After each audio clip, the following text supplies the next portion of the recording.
بسم اللہ الرحمن الرحیم۔ السلام علیکم۔ 5 لوگوں کی نماز قبول نہیں ہوتی۔ ایک دفعہ کا ذکر ہے کہ ایک بندہ امیر المومنین حضرت علی رضی اللہ تعالیٰ عنہ کے پاس حاضر ہوا۔ اس نے حضرت علی کو سلام کیا۔ آپ نے سلام کا جواب دیا۔ اس بندے نے کہا، اے علی مرتضیٰ، وہ کون سے گناہ ہیں جس کے کرنے سے ہمارے رزق میں کمی آ جاتی ہے؟ اس بندے کی بات سن کر حضرت علی نے ایک حدیث پاک بیان کرتے ہوئے فرمایا کہ یہ 5 ایسے گناہ ہیں جن کے کرنے سے اللہ تعالیٰ بندے کے رزق میں کمی کے ساتھ ساتھ اس کو دنیا اور آخرت کا عذاب بھی دیتا ہے۔ اگر ہم دنیا اور آخرت میں کامیاب ہونا چاہتے ہیں تو ہم کو ان 5 گناہوں سے ہر صورت میں بچنا چاہیے۔ جو بندہ ان 5 گناہوں سے بچنے کی کوشش نہیں کرتا تو اپنی دنیا اور آخرت دونوں تباہ کر لیتا ہے۔ اس بندے نے پوچھا، اے امیر المومنین، وہ کون سے 5 گناہ ہیں؟ آپ نے فرمایا کہ پہلا گناہ سود کا کاروبار کرنا ہے۔ حضرت علی نے آہ بھرتے ہوئے فرمایا کہ سود کا کاروبار کرنے والا اس دنیا میں بھی ذلیل و خوار ہوگا اور آخرت میں بھی اللہ کے انعام و اکرام سے ہاتھ دھو بیٹھے گا اور اس کا ٹھکانہ جہنم ہے۔ سود خور انسان کی کوئی عزت نہیں کرتا، وہ دوسروں کو ہر وقت پریشانیاں دے دے کر اپنا کاروبار چلاتا ہے، اس لیے اس کو بھی سکون میسر نہیں ہوتا۔ سود خور کی جب موت ہوگی اور اس کو قبر میں دفن کیا جائے گا تو بچھو سانپ اس کا چہرہ نوچ دیں گے اور اس کی شکل و صورت تبدیل ہو جائے گی۔ آپ نے ایک سود خور کی بات کرتے ہوئے فرمایا کہ ایک سود خور کاروبار کرنے والا کسی جگہ سے گر کر مر گیا۔ اس کے گھر والے بہت غمزدہ ہوئے۔ ایک رات بیٹے نے اپنے باپ کو خواب میں دیکھا۔ بیٹے نے اپنے باپ سے پوچھا، بابا تمہارے ساتھ کیا معاملہ ہوا؟ والد نے جواب دیتے ہوئے کہا، بیٹا میری تو آخرت تباہ و برباد ہو گئی ہے۔ سیڑھی سے گر کر میری موت واقع ہونا ہی تھا کہ مجھے جہنم کے گہرے حصے میں ڈال دیا گیا۔ حضرت شیخ سعدی نے فرمایا ہے کہ ایک دفعہ میں کسی مکان کی تلاش میں تھا، میری ملاقات ایک سود خور بندے سے ہو گئی۔ وہ کہنے لگا، حضور میرے گھر کے ساتھ والا گھر فروخت ہو رہا ہے، میں آپ کو وہ لے دیتا ہوں، اسی طرح ہم دونوں ہمسائے بن جائیں گے۔ وہ بندہ کہنے لگا کہ یہ مکان بہت اچھا ہے، اس میں کوئی بھی کمی نہیں ہے، نیا تیار ہوا ہے اور بہت عمدہ بھی ہے۔ شیخ سعدی نے فرمایا، او بے وقوف بندے، مجھے تو اس میں کمی ہی کمی نظر آ رہی ہے کہ میں ایک سود خور کا ہمسایہ بن جاؤں۔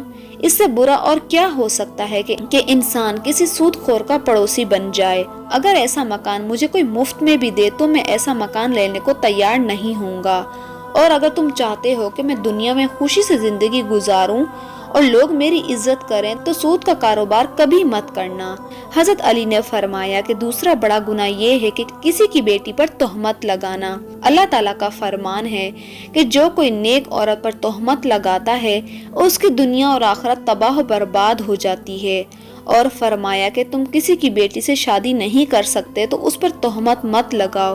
اس کے بوڑھے باپ نے سارا دن محنت مزدوری کر کے اپنی بیٹی کو جوان کیا ہے، اس کی تربیت اور پرورش اچھے طریقے سے کی ہے۔ اب اس کی بیٹی جوان ہو گئی ہے تو علاقے کے لوگوں نے اس کا رشتہ لینے کے بجائے اس پر تہمت لگانا شروع کر دی کہ یہ بندے کے پاس کیا ہے جو اپنی بیٹی کو جہیز دے کر رخصت کر سکتا ہو۔ ایک تو تم لوگ اس غریب باپ کی مدد نہیں کر سکتے، دوسری طرف اس کی بیٹی کی عزت کو بھی پامال کر رہے ہو۔ اگر تم چاہتے ہو کہ اللہ تعالیٰ اس دنیا اور آخرت میں مجھے بہتر صلہ دے تو کبھی بھی کسی کی جوان بیٹی پر تہمت مت لگانا۔ اگر کسی کی بیٹی پر آج تہمت لگاتے ہو تو وہ گھوم پھر کر کل تمہارے سامنے ہی آئے گی، اس لیے ہم کو ایسے گناہوں سے بچنا چاہیے۔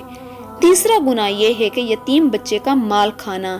جو بندہ کسی یتیم بچے کا مال کھاتا ہے تو اللہ اس کے سارے نیک اعمال ختم کر کے اس کو دنیا اور آخرت میں رسوا کر دیتا ہے، اور وہ جب مر جاتا ہے اور اس کی اولاد کے ساتھ بھی ویسا ہی ہوتا ہے جو مرنے والا اس دنیا میں کر کے گیا ہے۔